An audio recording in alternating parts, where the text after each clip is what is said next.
Talking all things entertainment, this is Sherri Pullum in the studio with Dreamers Unite. Exploring the power of menopause through film with documentarians Christopher Henze and Dominique Debroux. Hey dreamers, and welcome to In the Studio with Dreamers Unite. You know, I am always honored and grateful every time you come to spend time with me. And this is the community where we dream, share, and manifest. And I, of course, catch as many golden nuggets from my guests as I can. And you are in for a treat. Well, I know. You say, Sherri, you always say you're in for a treat, but you really are.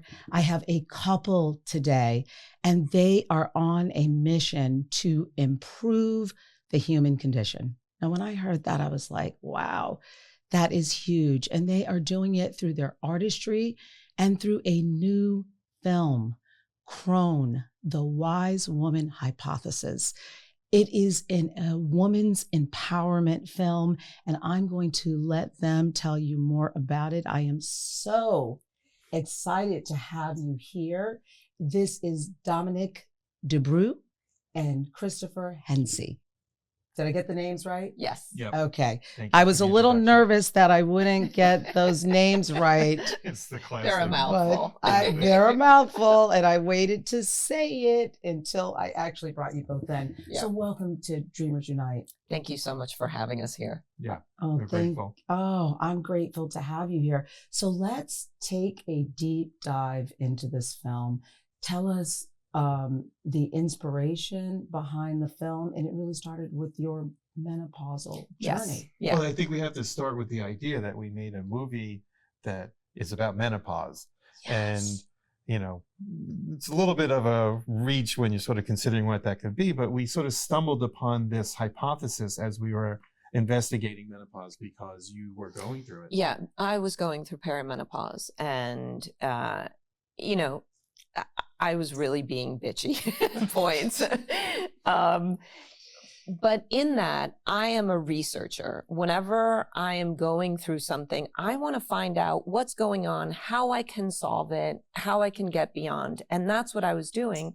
And he is a master researcher. So I would bring to him, I don't understand this. I don't understand why I'm being told that.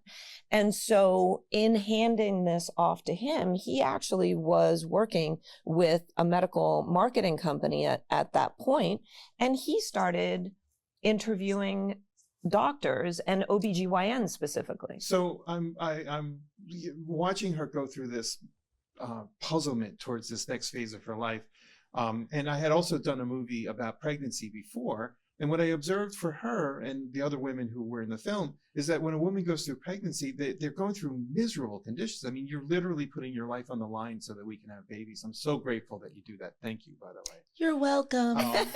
And but they were going through all these incredibly dangerous, miserable symptoms, but they were happy to do it because on the other side, they got a baby. So now I'm first thing about menopause, she's talking about it and sort of like, oh, what is this? Is this the end of me? Is this, am I done? Is society done with me? So because I was in the circles of OBGYNs, I talked to one and I said, why do you have to treat menopause?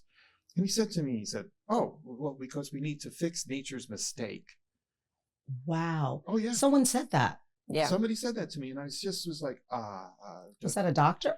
It was a doctor. Yeah. I could believe it. Yeah. Well, OBGYNs, they're trained not in biological sort of like the anthropology as much as they're just trained in medicine and treating in the machinery. Right. And so I don't. As we show in the movie, they get an hour on menopause in their medical schooling.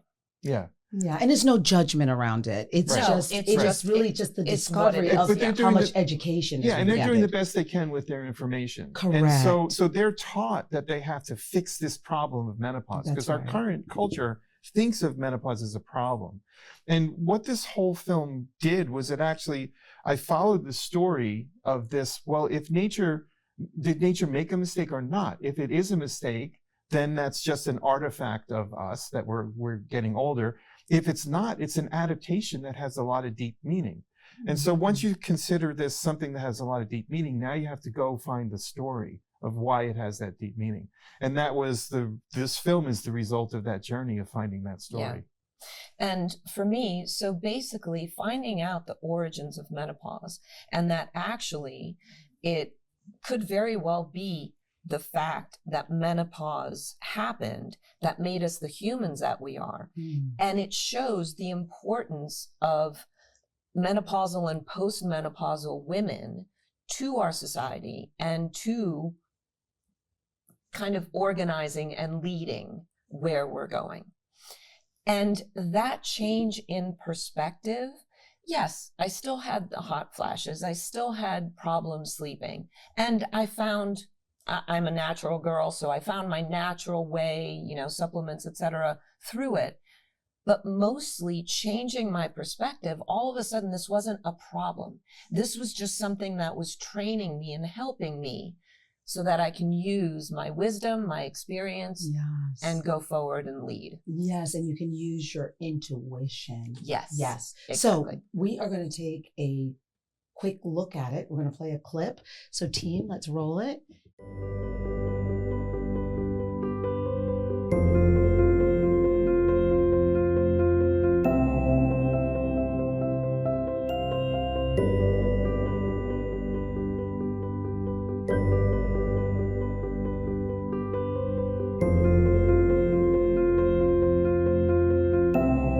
How are these just the last years of my life? What am I supposed to use this to pick the right retirement home and, put together a good funeral? No, it doesn't make sense.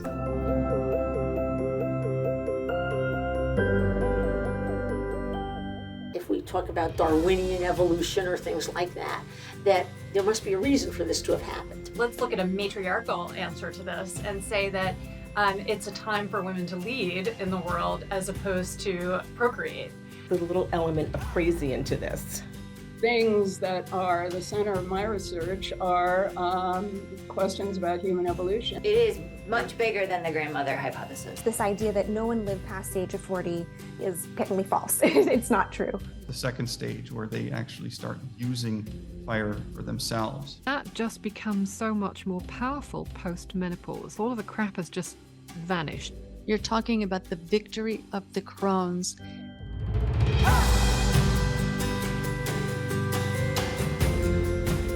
Amazing. Thank you. Thank you. You should be so proud. We are. Yes. We are, and excited. Yeah, and you should be. So I want to talk a little bit about the research, 8 years really of the research and this idea of menopause and evolution. So talk about that. Well, the reason it took so long to research is that initially people did not want to talk about menopause. So it's so great that we are talking much more about it. But these ideas, for them to coalesce and come together, you're sort of going down a rabbit hole of, let's say just the average age people live to, right? Mm-hmm. Just that one rabbit hole, there's so many different sciences behind that. And you keep finding stories about our average age and how, did we live to be 30 or 40 or 50? And then you find out, if the average age is 40, there's always going to be people who live to 50 or 60, right? So that one rabbit hole takes so long to unravel. And then you get to somebody who really explains it well. Mm-hmm. And that's who is in the movie explaining it well. And so you just imagine every facet to this. So it's fire, it's our digestive system, it's our teeth, it's our jaws, every facet of human evolution, really going back 2 million years. And it just took the time to do it. And I'm as a storyteller, I'm always looking for the story to make sense. And I'm not a scientist, right? So science wants a certain type of logic, but the story has to make sense. And it really was initiated by somebody saying that menopause is nature's mistake. I'm like, oh, it's not. So chasing that story, chasing all these rabbit holes, and then just all of a sudden they would come together into this basically hypothesis that I remember sitting with an anthropologist talking to me about, yeah, no, that makes sense. And we just knew we had something at that point. And sometimes, no matter what your idea is, what your dream is, it also has to kind of coalesce with the time, right? Mm-hmm. And you see how menopause is being talked about, and we are finally talking about the fact that women in medicine and medical research really have been forgotten, and certain swatches of the feminine even worse than others. And so things kind of fully came together, and people started responding to him finally when he was calling up anthropologists, and they're like, yes, we should talk about it. So the name Crone, first of all, right? When we automatically think of Crone, right? You think of this old haggard woman, right? Yeah. And so where did the name come from? Where was it inspired? This by using Crone, are we flipping it on its head? Yes. Okay. Totally are.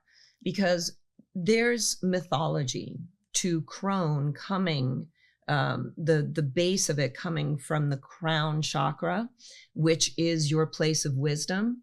So there's that. And if you notice, there really isn't a name for a woman in her older phase.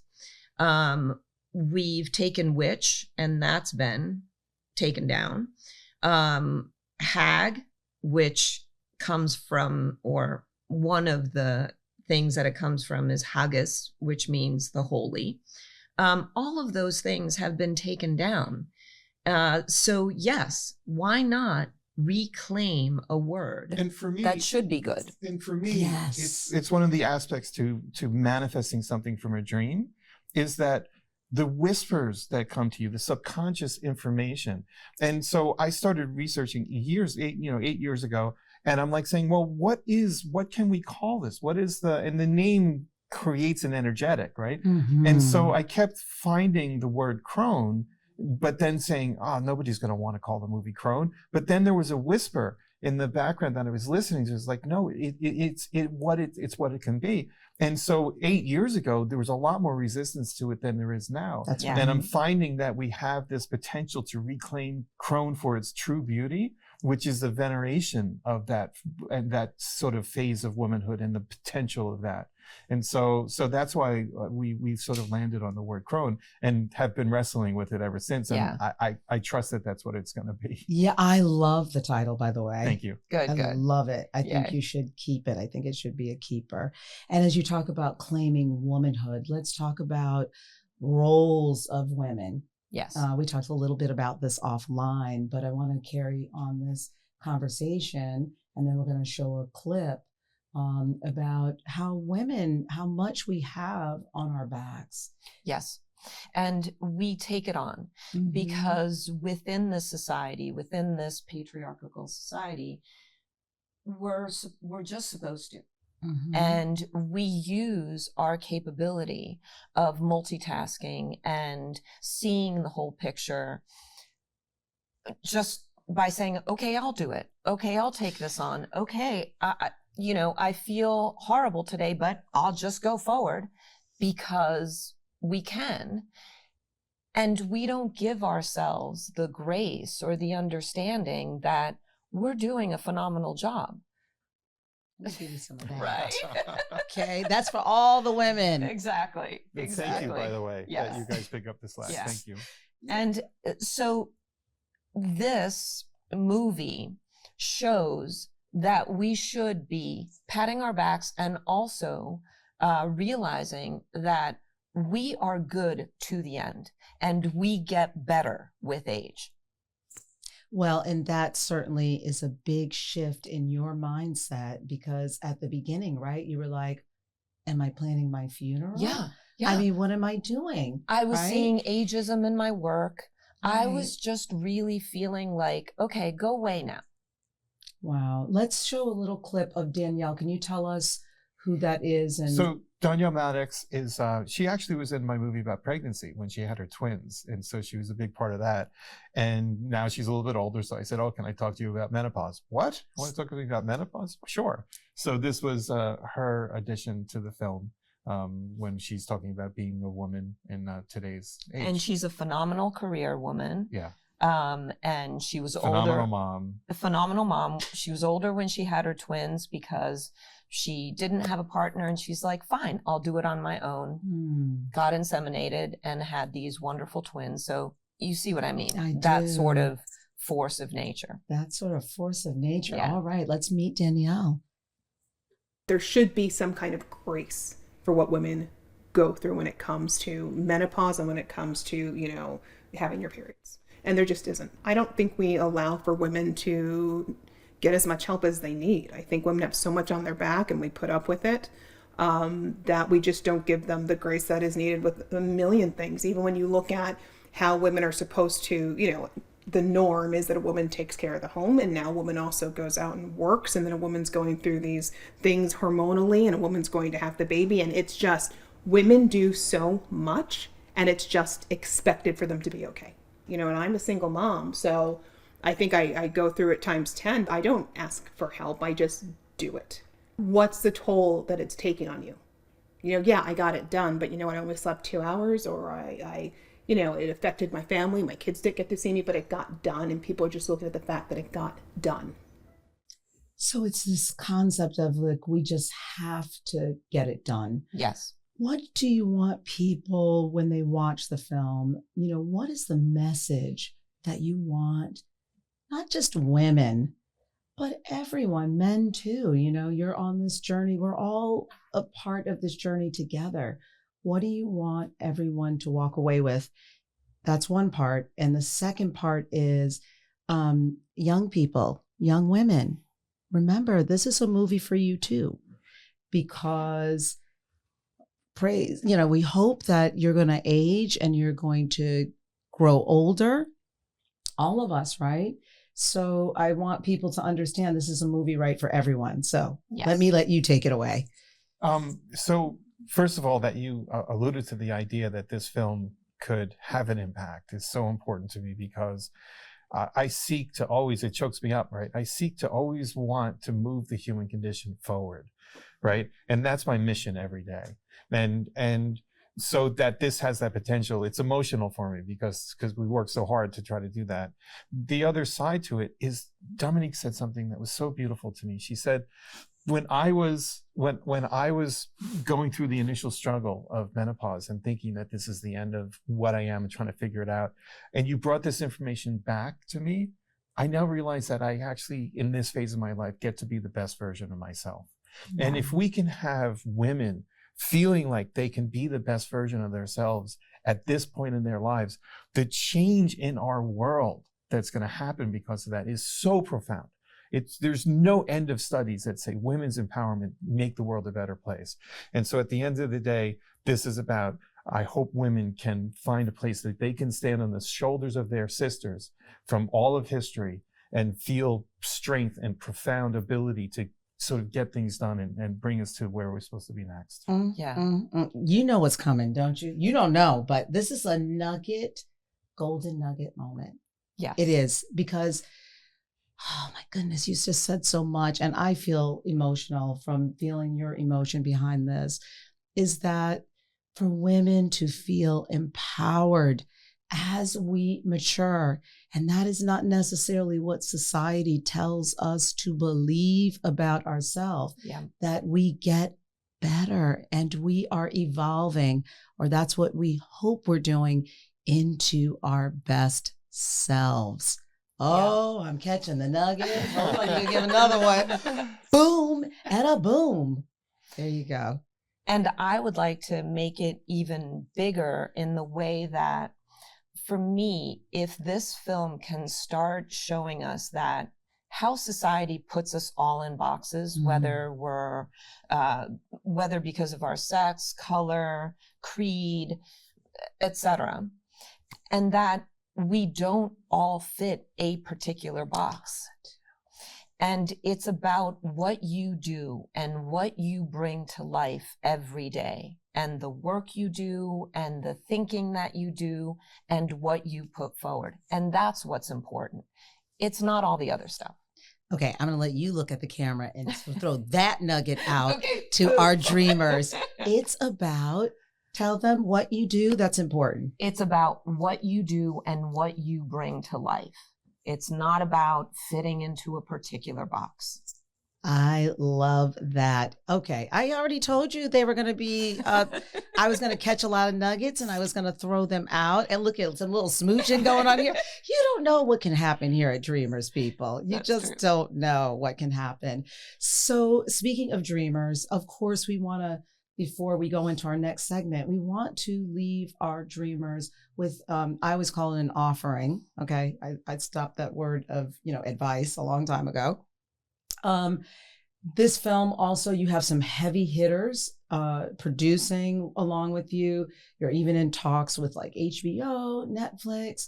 So for, those people who are interested, filmmakers or television producers, or no matter where they are in the stage or process, what offering can you give them, some tangible steps, just maybe one or two, that they can start to attract these heavyweights? And please tell us some of the people that you're working with as well. Sure. First of all, the producer on the film is Jonathan Sanger. Jonathan is known for The Elephant Man and Vanilla Sky, Marshall, and Francis. He's just such a brilliant producer, and he knows how to make everybody around the whole project feel positive about it going on. I'm getting a little bit of a platform to give a quick lecture here, right? And I apologize for the lecture. So my daughter always says you're lecturing now, but I'm going to do it.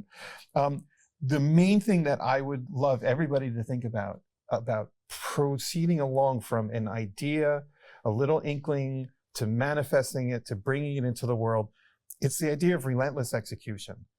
And what some people just stop at relentless execution, but I add relentless execution with the humility to learn what that execution teaches you along the way. So you not only have to be supremely confident of what you're doing, but then you have to be totally humble to know that this particular pathway is not going to do it, so I'm going to choose this pathway. And that relentless execution is something that we both do all the time. Yeah. And that would be the idea that I would want everybody to think about. And what I would add to that is that the goal that you're putting for yourself, it's not about, oh, I'm going to make a movie and make lots of money and then be able to do whatever other movie. You have to look deeper. Mm-hmm. And so our goal, looking within ourselves, what we want to do is we want to make a better world for our daughter. And we have certain abilities and we have certain passions. So we think it's going to be like that, but then we put it up to whatever you want to call it, the universe, the spirit, God, etc. And you watch for the signs of which path to take. And it's something else to consider as well about the idea, right? It's one of these things where failure is always nebulous and unknown. It teaches you things all the time, but you really don't understand failure. But if you couple a good idea with relentless execution, it will succeed. And you listen for the lessons. Right. And so that's the thing. So what it does is I'm not a victim to failure. I'm not a victim to things not going my way. I'm just learning how to better relentlessly execute on a good idea and let it guide you and follow what it tells you to do. And that's so now it's about us driving it forward as opposed to reacting to things. As opposed to reacting. Yes. Wow. And the specifics of how we met all these wonderful people that are bringing this movie forward is we just kept talking about the movie to the people that we're meeting. And then that person said, oh, I know, and then I know, and then I know. And that brings us to you. Yeah. Yes. And we are totally in alignment. I hope, dreamers, that you have your notebooks out, because that was a lecture right there, a little bit. It was really, really good, but I cannot thank you both enough. Where can people reach you? We're going to move on to our next segment, but I want to get that out there. Where can they find the film? And where can people get in touch with you if they So like? we have a website, cronestrong.com, and you can email us through it. You can register to get an early screening of the film. Test screening. We're testing. Yes, we're just screening because we're still in the throes of finishing it. And yeah, that also has all of our links to our social media. We've got TikTok, IG, and Facebook. Yeah. So cronestrong.com. cronestrong.com. Remember that. Okay, so we are moving on to segment 2, our question and answer. Up next with Dominique and Chris. It is time for question and answer with Dominique and Chris. All right, so we have you ready for this? Sure thing. We have a question from Yvette Irving, so take it away. Thank you for your work in this area. My question relates to if your research has incorporated the views of diverse women, including African American, Indigenous, and Latino women in their experience as they journey through menopause. Thank you. Thank you, Yvette, for your question. That's great. Take it away. So, yes, diversity is so important to the telling of the story. And also, we have to remember that the story originates 2 million years ago. So we were a little different back then. But we really, and a lot of people are asking us to perhaps do more films that are related to this. And one of the films we really want to do is one that hones in on that diversity thing. Because since we're covering 2 million years of human history, we kind of have to, move along with that. But we want to actually do a whole film that just looks at Native cultures and just looks at different women and just looks at the way that they are dealing with their stuff. So I think that's another completely new version of this film. Yeah, from the screenings, we've had a lot of requests for, well, why don't we know more how natives see that fourth phase of life? Why don't we know more about how other people in the world? And so we are looking at a 10-part series after this film that goes deeper into those things. And interestingly enough, a lot of the scientists that Chris interviewed and that we found, who are the main scientists, like the woman who created the grandmother theory, they're white. And there's one of the scientists who's a younger scientist who is a woman of color, who says we need more women of color in the sciences, in academia. So we're also hoping that this movie kind of brings that conversation forward. And it kind of points a little bit towards the concept of maybe that's why, the director of the film is a white guy, right? Because I'm the one who could get inside of this enough to take it down, right? And it's sort of art to challenge it, let's say, instead of taking it down, right? And to challenge it. And that's some of the stuff. So I welcome whenever somebody talks about diversity, because it's so important. It's so to keep that in the forefront. And so, we are living as we are now. And the whole point of this film is to move us to a better place. Because we're all people is the point. Yes. And it's important that the research is all inclusive. Yes, exactly. Yvette, I hope that answers your question. It was really wonderful. And we are now going to move on to our next segment. It is time for the Dream Game. Are you two ready? Yeah. Sure. All right. Dream Game next. Well, we are back with the Dream Game with Dominique and Chris. We are so excited. I'm excited to play. Yeah, this is great. Are you ready? Yep. All right. So, are you living your childhood dream? I am very specifically. I was a child actor, 4 years old, sitting on the set. I pointed to my dad. I said, "Who's that guy?" And he said, "That's the director." And I said, "That's what I want to be." So, yes. That's beautiful. How about you? Absolutely. I was actually in corporate life in the fashion world up until about 10 years ago, and have always loved food, have always been interested in nutrition. And that's what I do now. And then I produce films, which is all about educating and changing how we live. And that is always what I've wanted to do. That is so beautiful. I'm going to give a little applause for that. That's amazing. So who or what is your greatest inspiration? Again, it comes back to me wanting to be in service to the community and do good. I'm really pretty simple about stuff, right? I'm really like, give me a task, send me on that task, and I will do that task well. And then if I get some praise for doing it well, then send me on another task. That's my base inspiration. Yeah, I don't have a who, I have a what.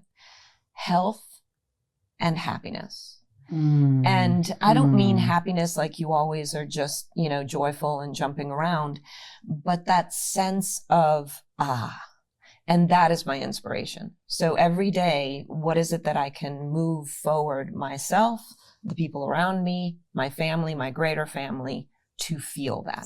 And she inspires me every day to do a good job, right? Aww, so these two little Cupid hearts over here. That's beautiful. Yeah, from the beginning of our relationship, we wanted to be mirrors to each other, to mirror the best. So yeah, sometimes it can get challenging because he'll hold up the mirror and go, "Is this who you want to be today?" And I'm like, when I'm in one of those moods. We all have them. Darn it. Yeah, well, we all have them. And speaking of, this is a great lead in for my next question, which is, listen, making our dreams happen, manifesting them, all of that, and execution. There's challenges that come up. So to inspire our dreamers to know that they can get over those challenges, what was one of your most challenging times and how did you overcome it? I'm thinking about having a daughter. Oh, yeah. Okay. So we started wanting to get pregnant when I was about 37, and it wasn't working. It took about 5 years, failed in vitros, etc. Miscarriages. Very rough lots. And then I found a doctor who found something serious but simple to solve, and we actually made our daughter alone together not with without people in masks teams, and medical stuff. And so we just kept believing. Yeah. And as a matter of fact, right when I found this doctor, we were going through the process of finding a donor egg, and it was killing me. Yeah. And I sat down and meditated, and I thought, this is not right. It is not feeling right. What do I need to do? And I went to the little tea house called Tea and Sympathy in New York City. Go there. It's phenomenal. That we kind of would go every weekend, and we fell in love there. And she's the owner of the place said, "You got to try this doctor who really helped my friend." Yeah.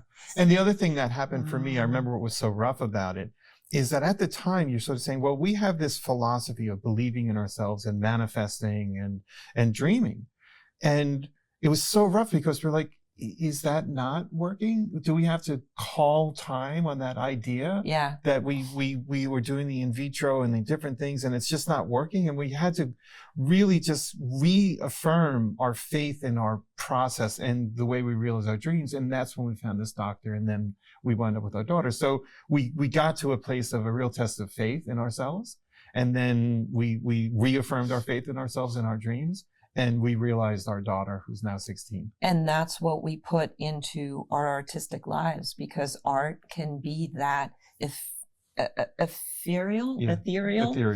And you just don't know what's going to work. And you just sometimes have to sit, meditate, and see what feels right. Yeah. And even if it's something goofy, like go to Tea and Sympathy, like, how's that going to help me get pregnant? Well, listen, which was not goofy at all. It was actually life-changing. Yes. And guess what? A little fun fact. My daughter, my firstborn, shout out Gaia, darling. Oh, I love you. Their child's name is Gaia too. Yes. And they shout out Gaia, we love you. Yes, exactly. And shout out Gaia. Both they love Gaias, you. okay. Yeah, shout out to both Gaias. And I mean, I just thought that was incredible. Yes. That we both, it's the first time I met anyone Yeah. whose daughter is named Gaia. Universe does not mess around. No. Never, ever. Okay, so who would you like to thank? I think gratitude is so important. And I know you both know that. I can already tell just when I first even talked to you and met you coming in here. So who would you like to thank? I think it's important that people can hear it now. I would like to thank all of the women that I've grown up with, worked with, good and bad, because everything taught me. And so, yeah, I would like to thank all of those women whose shoulders I feel that I stand on. I am going to thank her because she makes me feel less crazy about these kooky ideas that I have in my head. And I'd also like to thank on the practical side, my good friend, Jeff Gibbs. Jeff Gibbs and Michael Moore grew up together, and Jeff taught me the art of storytelling. And so much gratitude towards Jeff for bringing me under his wing and guiding me all these years. I helped him make his last film, and he's a big part of this film. And also, Jonathan Sanger, just being that inspirational light towards us and allowing us to feel the strength of what we're doing. I mean, I when he was like, I like the film, and he had changes, and I was like, holy crap, those changes are really smart. And he likes the film. This Jonathan's been nominated for 21 Oscars, right? And then he likes my movie. So gratitude to Jonathan. And as Dominique is saying as well, I'm so grateful to women in general, because you guys put up with so much stuff. And I made a movie about pregnancy because I wanted to shine back a light for you guys to see how amazing you are. And now I'm watching what my daughter goes through in terms of her menopause start, and just one cycle is a nightmare. I don't know any guy who would put up with one of them. So women are just the most amazing thing. I have such gratitude towards what you guys are and what you bring to us, and I just hope to uplift that. Oh, that is phenomenal. And I just want to say thank you both. And for my last question, this is a community where, of course, we dream, share, and we manifest. We want to know what's on the horizon for your dream, for your film. Well, we want to finish the film. So now we have a finished version, but there's some additions that we would like to make. And so we are meeting industry people to get the finishing funds to do that. And then we would like for it to be able to go public in March or April of next year, and just have it seen by as many people as possible. Yeah, millions of people. And one of the things I think is kind of goofy is in the movie, because menopause sort of doesn't explain what happens, right? There you go through a phase of, your cycles pause and then they start, and it's called perimenopause. And then the time of life after that, there's no real term for it. And so in the movie, people call it menostop. So if I hear in the wild somebody use the word menostop, I'll be like, wow, that word didn't exist before the Crone, the wise woman hypothesis was in the world. So if I hear menostop somewhere, then I'm like, I'm good. Okay, menostop. Now you just heard it. There's your dream. It has immediately come true. You see that? That's it. Ask and you shall receive. Exactly. Oh, Dominique and Chris, it has been such an honor and really a privilege and a pleasure to get to know both of you for this short period of time, learn about this process of this very impactful film. Please tell people one more time where they can go to view the testing of the film. Yes. Crone, the Wise Woman Hypothesis. So cronestrong.com, and on there you can watch the trailer and you can apply for a test screening. And there's also GoFundMe if you're so inclined. Yeah, and you can just send us a message over that as well. Yes, absolutely. We love to hear from you guys. Yeah, amazing. Thank you both so much. Thank you. Thank you, Sherri. And now I'm adding you as one of the women that I'm grateful for. Oh, and I'm going to add you. It's ditto. We are reflections of one another. Yeah. So I love that. So thank you. Don't get me teary-eyed Yes, just before exactly. I I'm sorry. get ready to close. I always seem like I need a tissue before closing. Anyway, dreamers, listen, it is always great to have you here. Please, we also need you to follow us, okay? Subscribe, follow us, comment, and we want to keep bringing you, I want to keep bringing you these incredible guests with incredible journeys and impactful journeys. That's why I do the show, to make a difference. Really. Now really is the time for dreamers to create the world we wish to see. So I will see you again next time right here in the studio.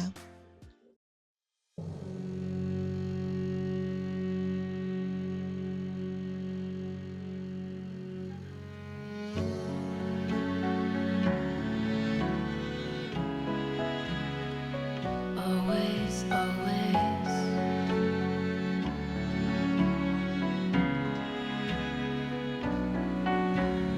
Always the one to catch the flame.